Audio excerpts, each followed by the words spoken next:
Did Catherine Howard commit adultery?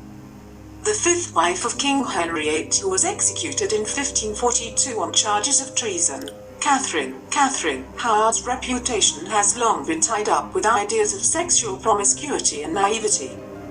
Connor Byrne reassesses the facts about Henry VIII's young Tudor queen, exploring the truth of her relationship with courtier Thomas Culpeper and whether she was really guilty of adultery.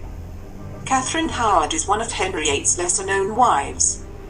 The most common things known about her are, firstly, that she was beheaded, and secondly, unlike Henry's second wife Anne Boleyn, she was allegedly guilty of the charges for which she died. This perception of Catherine's guilt, as the wife who cheated on Henry and paid for it with her life, has dominated modern interpretations of her brief life.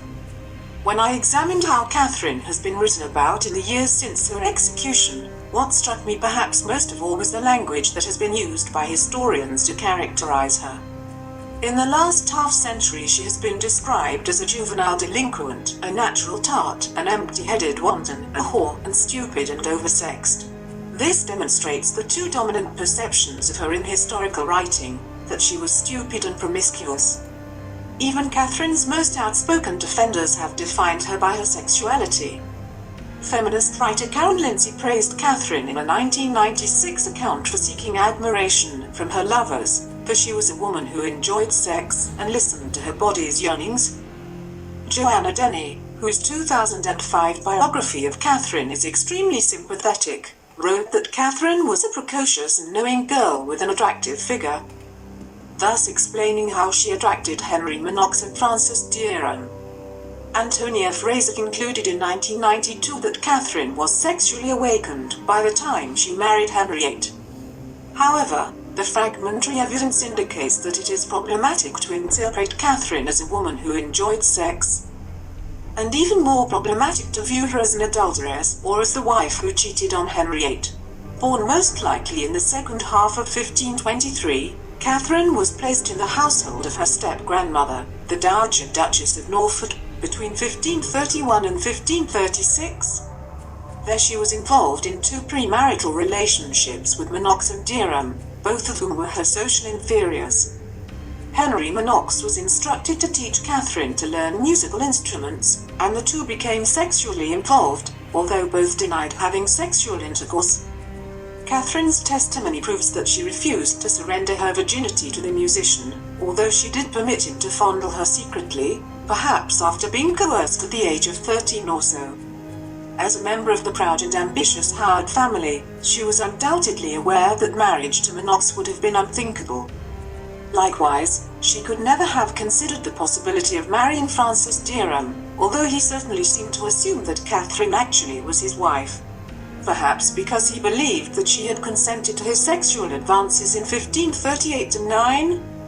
However, contemporaries believed that both parties had to, firstly, consent to sexual relations, and secondly to enjoy the experience, that is, both the male and the female partner had to release seed in order for the woman to conceive a child.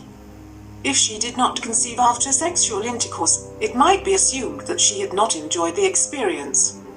For this reason, a woman who was raped and subsequently became pregnant was unlikely to be viewed sympathetically by others. When Catherine's premarital past later came to light in 1541, she denied that she had consented to or enjoyed Dereham's sexual advances, and for this reason believed that she had never been his lawful wife. The 16th century church required that both parties freely and voluntarily consent to their marriage.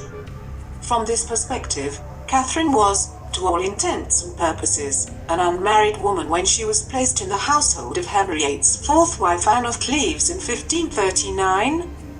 Undoubtedly she had a premarital sexual past, but from her perspective it was not necessarily one that she had consented to or welcomed. Catherine, Henry VIII and Thomas Culpeper. Once placed in the household of Anne of Cleves, Catherine speedily attracted the attention of the amorous king, and they married on the 28th of July 1540, when he was 49 and she was probably 16 or 17. After a relatively successful first few months as queen, in which she effectively adopted the role of intercessor on a number of occasions and also established amicable relations with Henry's family, Catherine became involved in a secret relationship with Thomas Culpeper, a gentleman of the King's Privy Chamber. Culpeper had an undesirable reputation as a rapist and possible murderer. Although it is uncertain whether allegations of his criminal past related to himself or to his older brother, confusingly also named Thomas, or whether these allegations were invented. Catherine and Culpeper met on a handful of occasions, beginning in April of 1541, and then during the court's progress to the north of England between June and October of that same year. It is typically assumed that they were involved in a sexual relationship, or that they were at least in love, but actually very little is known about the nature of their conversations during the spring and summer of 1541. It is difficult to characterize their meetings with each other, but very little evidence supports the popular assumption that theirs was a passionate love affair, as depicted in the television series The Tudors. Catherine's attitude to Culpeper was essentially dismissive, as when, for example, she instructed Lady Rochford, who arranged the meetings, to inform Culpeper, described by the Queen as a little sweet fool, that she would not meet with him again. Previously, she had insisted that Lady Rochford chaperoned the meetings by standing close by. An alternative interpretation of their relationship, which places it in a broader dynastic and political context, suggests that Culpeper had learned of Catherine's premarital sexual past. Unfitting rumors had circulated a year before, in the summer of 1540, questioning Catherine's moral integrity. And when Derham arrived at court in the summer of 1541, and persuaded the Queen to grant him a position in her household, he began openly boasting of their former relationship. Derham's reckless behavior endangered both himself and Catherine, especially when he proclaimed that he, Henriette, were dead. "I am sure I might marry her, Catherine." Speaking of the king's death was treason, as defined in the 1534 Treasons Act. In this environment, Culpeper easily could have learned of Catherine's sexual history before marriage. An ambitious and apparently unscrupulous courtier, he may well have pressured the Queen to grant him favors and attention in reward for maintaining silence about her affair with Derham. Catherine certainly gave him gifts, and her letter to him, most likely written in the summer of 1541, repeatedly asks that he will be as he had promised her. The letter, which is essentially ambiguous in tone, has very little to recommend it is a love letter. For the ending "yours as long as life endures" was a variation of a standard phrase utilized by other 16th century correspondents. Resident ambassadors at court, including the French ambassador Marillac and the imperial ambassador Eustace Trepois, documented the Queen's disgrace in late 1541 and early 1542. But the reports do not suggest that Catherine was guilty of adultery.